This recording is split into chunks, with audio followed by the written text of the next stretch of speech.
Welcome to another edition of Sox Degrees. He's Len Kasper, I'm Jason Benetti, and this is our guest, Jake Burger. Hi, Jake. How's it going? Good. My first question for you, and we're going to dive right in because we do that here on the podcast. So you know how when batters walk up to the plate, people say things like, first round pick, Jake Burger, or Missouri State alum, Jake Burger, or whatever. Mm-hmm.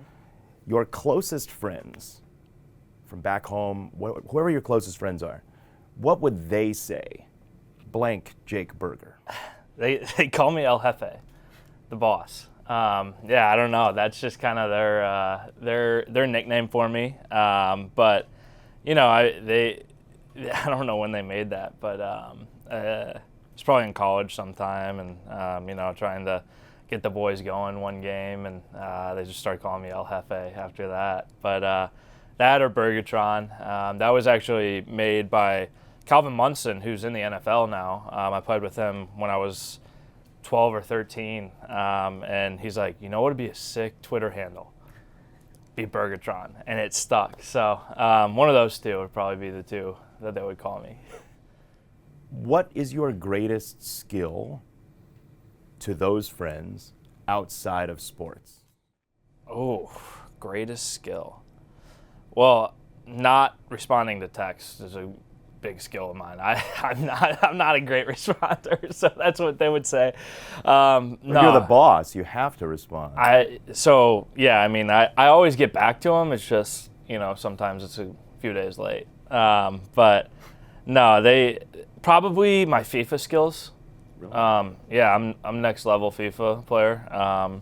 Jimmy Lambert knows all about it. You know, I school him occasionally. So you worked him over. Oh yeah. That's probably what they know me for. So I remember, it's funny you bring that up because I distinctly remember when you got drafted, you came up to the booth and your family was here. Mm-hmm. And we had a fairly decent, long conversation about how competitive your family was growing up. Mm-hmm. How competitive was your family? So we actually bought a ping pong table, a table tennis table, just because there was too many competitive juices flowing in the house that we had to get them out. So it would be me and my mom versus my dad and sister in doubles after dinner, like every single day. And we kept a tally and everything of who won. The tally got lost. I'd like to say me and my mom won, but got lost. Yeah. Did somebody rip it up, or did it actually get lost? I want to say my sister went in there and kind of erased the chalkboard. So. Yeah, that's the conspiracy in the house. You know, it could have been the cat, could have been anything. You know, I don't know. But the top conspiracy right now is my sister went in there and erased the tally, so all evidence is lost. Len, this is our first Sox Degrees house conspiracy. Right. Yeah. We need to do a podcast on this, like a serial podcast. A serial. Get everybody in the family and have their version of the story. Yeah. I want to go back to El Jefe. Do your current teammates know this story, and would they call you that if they found out? No, they call me the sheriff. Sheets came up with that one.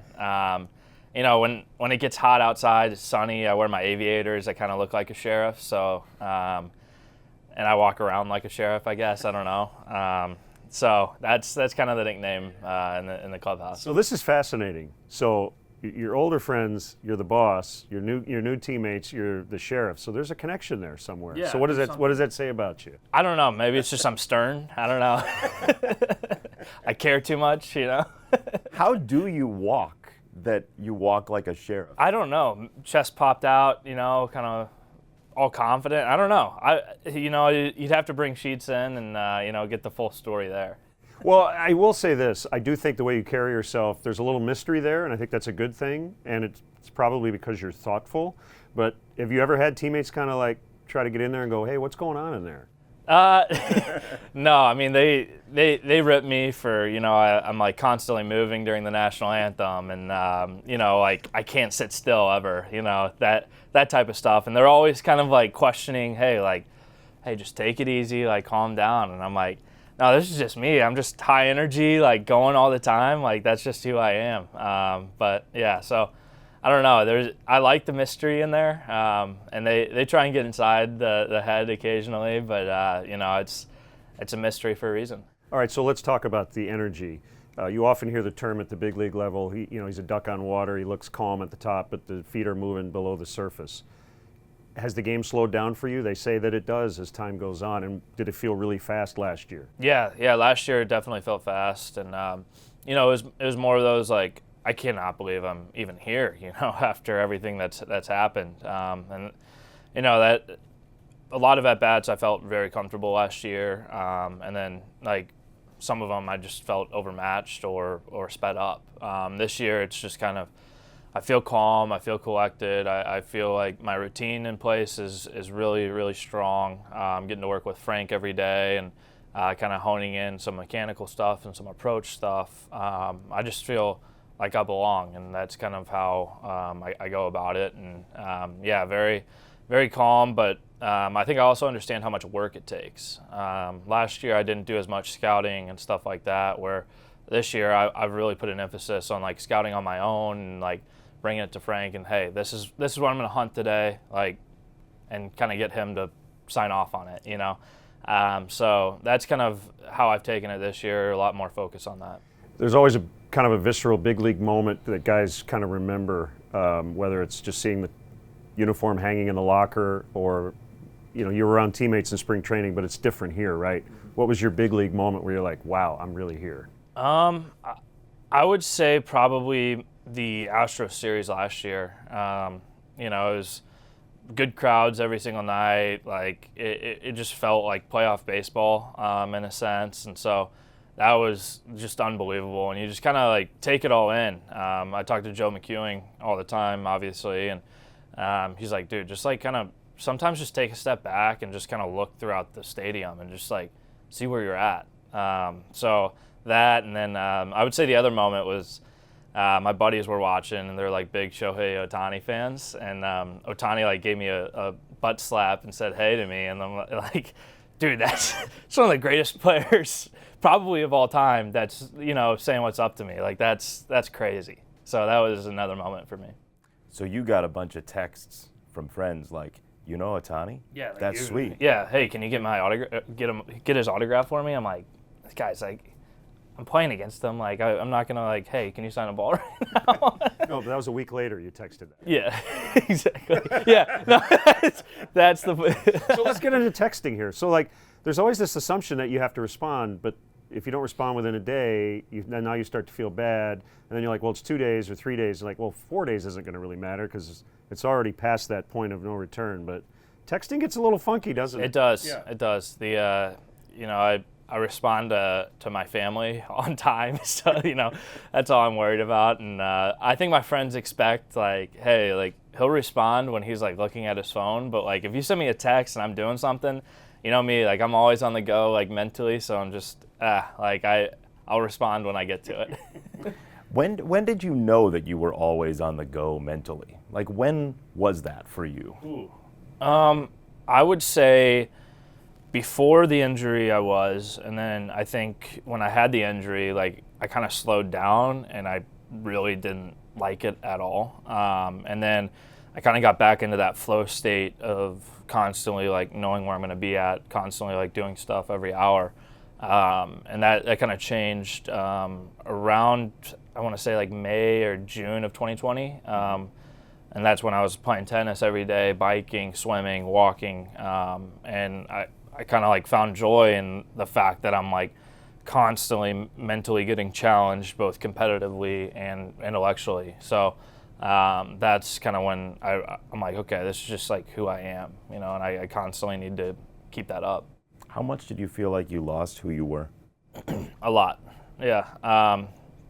You lose a sense of just like control, and that's kind of where I was at, especially in 2019. Because 2018, it's like I'm still building up to the 2019 season. Maybe I'll get back and stuff. There's kind of an end goal, and then I get in a game in 2019 and kind of have that heel thing too, and basically get shut down for the rest of the season. And I'm like, okay, like I don't know when I'm going to come back, and so you lose part of your career, yourself in your career, and then also at home, it's like I like being active. I like going outside and hiking or going on walks and doing stuff that I did growing up with my family that I can't do anymore. And now it's like, okay, I only rely on video games now. And that's like, not saying video games are terrible, but like they're best in doses, you know. And that's kind of when you lose yourself, you're just kind of putting yourself in one basket instead of like a multitude of baskets. Jason, we should probably take a step back for those listening who are not totally familiar with your story. You were supposed to be a major part of the group coming, and I remember it might have been the second Achilles, but one of the injuries, it was just this devastating story in White Sox Nation. It was around the time that Kopech and Ryan Burr, Tommy John, I mean, so all these guys kind of get injured at the same time, and now getting here, going through that, can you put yourself in the place of never having to go through the foot injuries? Are you going to be a better player because of that? Because of having to go through all that stuff? 100%. Yeah. It changed my mentality. It changed how I needed to handle myself off the field. I think before the injury, I was probably still stuck in college a little bit. Not as mature, and doing stuff that maybe isn't best for my career. Also on the field, you're not diving into the analytics and the stuff you have to do off the field to help you on the field. I look at it as like I'm blessed with a second chance, and that's kind of how I'm taking it. It's like I'm going to do everything I can that I won't regret it, and that's what my parents told me, like don't regret anything you do in this life, whether it's quitting or staying with it, like do everything 100%, and if you live without regrets later in life, like you're going to be happier for it. You have to always work on it. Yeah, I think it's one of those things that I'm going to deal with forever. I think last year I had some different like anxiety attacks in season that you always have to stay on top of, and so.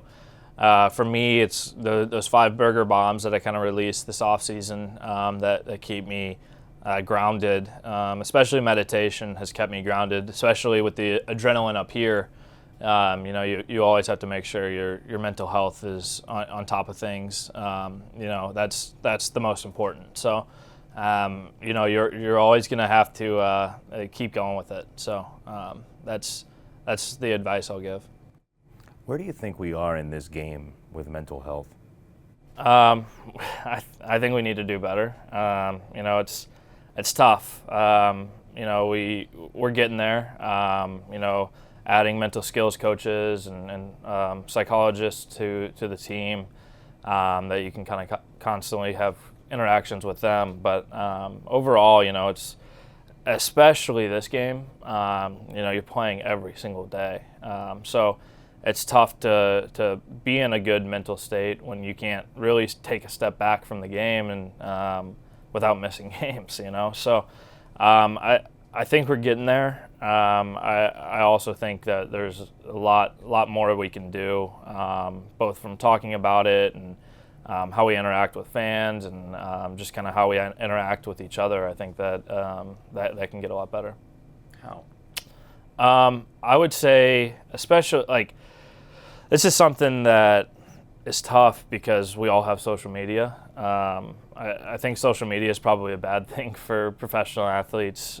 It's good to grow your brand and talk about stuff that really matters to you, but you also have a lot of people out there that sports bet and do stuff and put money on games and stuff, and you're getting DMs that are not so friendly. I've already seen that a little bit this year, and there's not a person in that locker room that hasn't seen it, And so I think people need to understand that we are people. We're good at a sport, but that doesn't mean we're not people. Wow, isn't that true? Yeah, you almost become an avatar, right? Yeah. Yeah. So why do you stay on social media? Yeah. You're good at it, by the way. And that's one reason, and it is good for the brand and for the White Sox, but have you thought about just saying, enough of this? Yeah, so I think I stay for the 95% that are good and positive messages. That when I kind of talked about my story in 2020, in March 2020, the outpouring of support and people that were dealing with similar mental battles was incredible. And it's like, I'm okay dealing with the 5% if I can help the 95% and have fun interactions with the 95%. And that's kind of how I've taken it. And it was true when I was hurt too. You know, there's that 5% that are like, you'll never amount to anything, like you're a bust and all that. And then you have the 95% that are like, hey, like you got this, like just stay with it, like you got this, like we're here for you. So I think the 95% make it a lot more worth it. Before we get off social media, you had one of the We're not going to delete our Twitter accounts. Like, just get off the topic, right? Correct. Before we get off, I'm building some followers. Yeah. Before we get off the Twitter topic, you had one of the great tweets in spring training that blew up. For people who don't remember, in spring training, everybody has new caps this year, and they were the mesh top and back. How shall I say it? You don't have a lot of protection up top. Yes. And was it after the first game? Maybe one of the first games, you got a little extra sun up there, and you tweeted out that these new caps might need a little help. Yeah, that was crazy. Like People Magazine picked it up, like all this. I didn't expect it to get that big. I think it was like the fourth day in the spring training, and I like took it off, and I think like Sheets or Vaughn saw it, and they're like, dude, like you got to see this. And so I tweeted it out, and people were creative. It was really funny. It's like looked like the Great Britain flag, half the Great Britain. I looked like Aang from Avatar, like all this stuff. So it was pretty funny. And actually, New Era sent me like a legit one a couple days later. So we were good for the rest of spring. We just should have done an NFT, and it would have been, you could have made millions. Yeah. Do we know? Does anybody at this table know how to make an NFT? Take a picture of something with your iPhone? I don't know. Something with the blockchain. That's the extent I know. So that's a yes. Yeah. We definitely could create one right now. Yes. Yeah, absolutely. Do I remember you're a hockey fan growing up? Yeah. Is that right? Yeah, huge hockey fan. That was my second sport. Mm-hmm. When did you stop? I want to say it was my junior year of high school. I like got tripped from behind on a breakaway and like slammed into the post with my knee, and it kind of like jacked up my knee going into baseball season. Like nothing like super severe, but it kind of got to the point like, hey, you gotta pick. You can't do both. And I remember the car ride back with my dad from that game and having that conversation. He's like, I'll support you no matter what. And but obviously, I think baseball is probably more advantageous of you to choose, and chose it, and here we are. Jake, this was awesome. Yeah, thank you so much. Thanks, yeah, Jake. it was fun.